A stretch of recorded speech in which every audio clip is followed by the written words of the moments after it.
C'est dans une ambiance solennelle au State House du Kenya que la République démocratique du Congo a officiellement scellé son adhésion à la communauté d'Afrique de l'Est. En apposant sa signature dans le traité d'adhésion ce vendredi 8 avril 2022 au State House de Nairobi en présence du président Uhuru Kenyatta, président en exercice de cette organisation sous-régionale, du président ougandais Kaguta Museveni et du président rwandais Paul Kagame, le président Félix Antoine Tshisekedi fait de la République démocratique du Congo le 7e membre de la communauté d'Afrique de l'Est.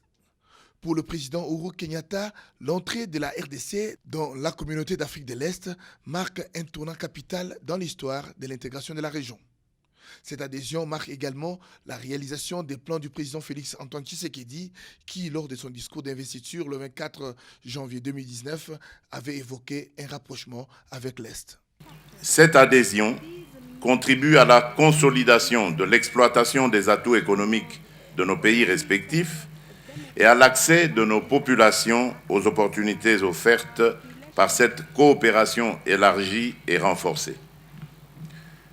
En procédant ce jour à la signature solennelle du traité régissant la communauté d'Afrique de l'Est, la République démocratique du Congo renouvelle son engagement exprimé à travers ma voix lors de mon allocution du 29 mars dernier, lequel consiste à œuvrer de toutes ses forces pour le développement de notre communauté, notamment par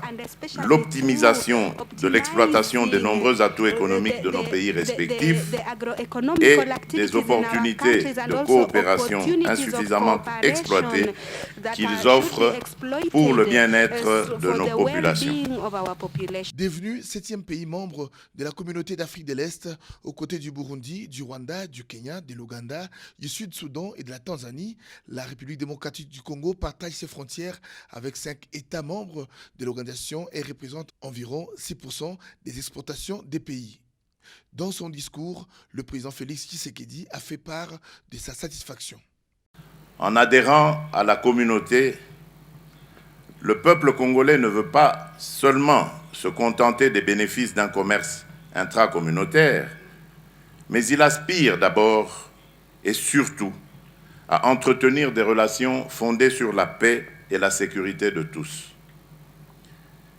Dans cet ordre d'idées, le peuple congolais renouvelle son engagement légendaire en faveur d'une politique de bon voisinage,